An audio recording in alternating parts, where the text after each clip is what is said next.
आदाब बनारस, सलाम बनारस, सुबह बनारस को प्रणाम। सुधीजनों, कैमरे से खींची हुई फोटो कभी भी डिलीट हो सकती है, पर स्मृतियों में कैद तस्वीरें कभी नहीं मिट सकती। सिर्फ याददाश्त दुरुस्त होनी चाहिए। आज मैं जो कुछ भी हूं, गांव की मिट्टी का ही करिश्मा है। अक्सर अपनी मातृभूमि को नमन करने के लिए मैं गांव जाया करता हूं। छोटे चाचा MWO नरेंद्र कुमार सिंह की बरखी का आयोजन 8 नवंबर दिन सोमवार को था और एक बार पुनः मैं गांव जा रहा था। टोला पार पश्चिम का हिस्सा पोखरे और कामता भैया की फुलवारी के नाम से जाना जाता था। रात्रि के बाद घने प्राकृतिक वातावरण के कारण शायद ही कोई उधर कभी जाता हो। पोखरे का रूप भी प्राकृतिक ही था। यह गुजरे जमाने की बात है, पर आज यहां सब कुछ बदल चुका है। इस बदलाव के केंद्र में सिद्धदात्री मंदिर टोला पार बरडीहा परशुराम है। जी हां सुधीजनों, मेरा गांव बरडीहा परशुराम के नाम से ही जाना जाता है। कल तक जो लोग गांव के जवानों में शुमार हुआ करते थे, आज की तारीख में वो गांव के बुजुर्ग हैं। एक नई नौजवान पीढ़ी ने उस स्थान की भरपाई करना शुरू कर दिया है। गांव की दशा और दिशा इस नौजवान पीढ़ी ने बदल कर रख दिया है। 10 नवंबर की सुबह एक नई आशा और ऊर्जा के साथ प्रारंभ हुई। छठ पूजा की तैयारी जोरों पर।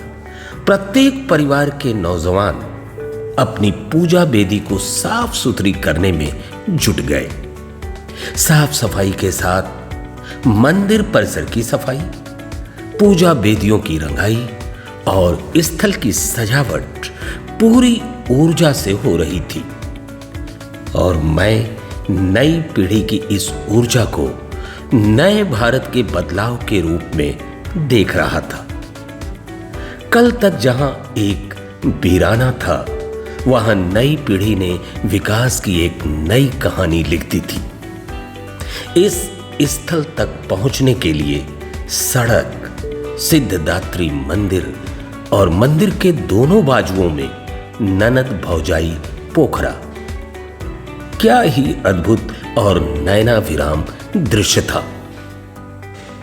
मैं दोपहर के बाद अपने घर पे बैठा था, तभी एक दृश्य से दो चार हुआ।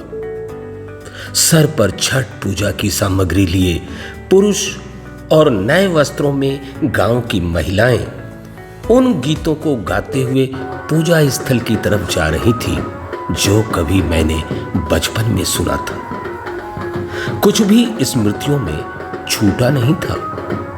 एक अजीब सी कशिश उन गीतों की तरफ मुझे खींच रही थी। मुझे भी आदेश हुआ पूजा स्थल पे चलने के लिए। यहां एक बात बताता चलो सुधीजनों, पूरे विश्व में एकमात्र अपना ही देश ऐसा है जहां उगते सूरज और डूबते सूरज दोनों की पूजा होती है।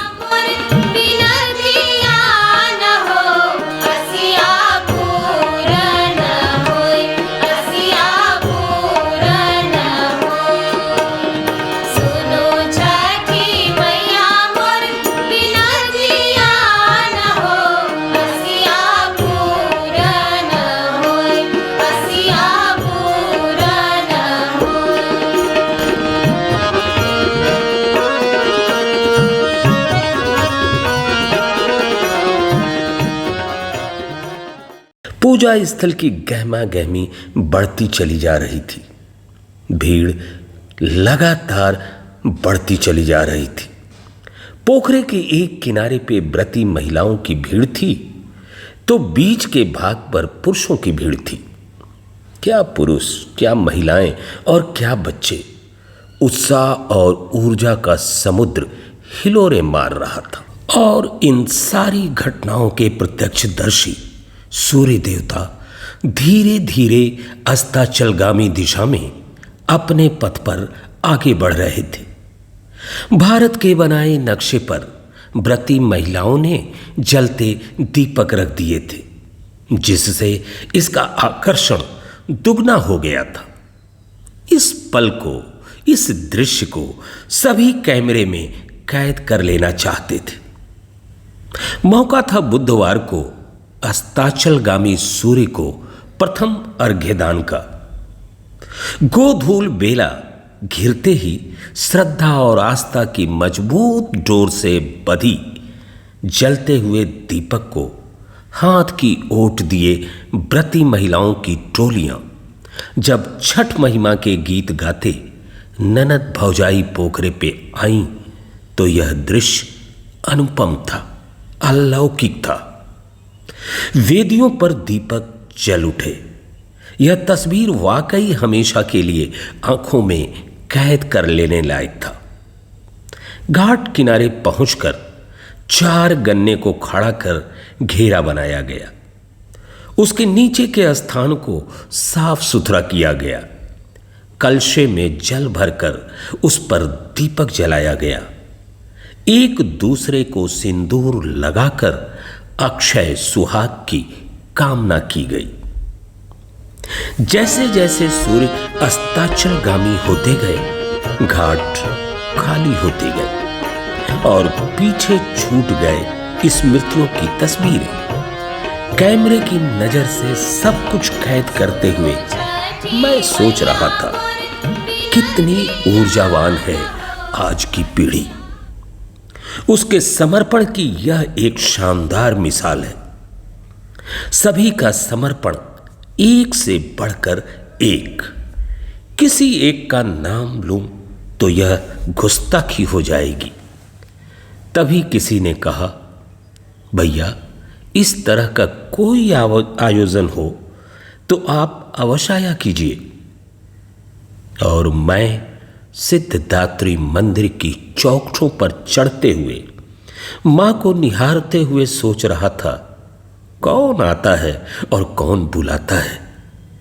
दरअसल हकीकत तो यह है कि वही आता है और वही बुलाता है। हमारी आपकी क्या बिसात कि हम अपने से कुछ कर सकें। मिट्टी का ऋण या मिट्टी का शरीर ही चुकाएगा।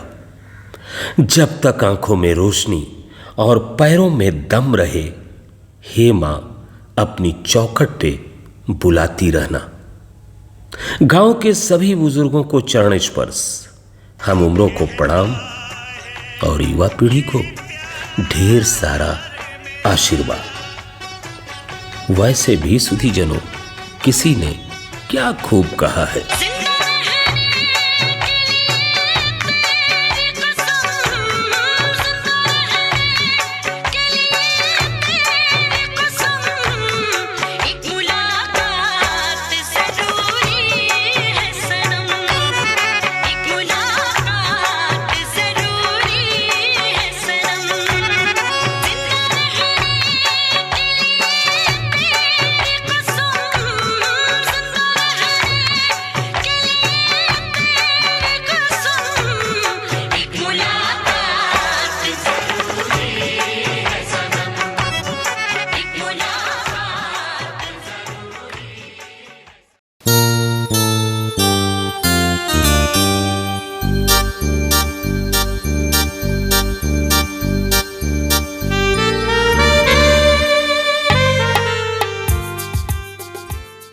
आदाब बनारस, सलाम बनारस, सुबह बनारस को प्रणाम।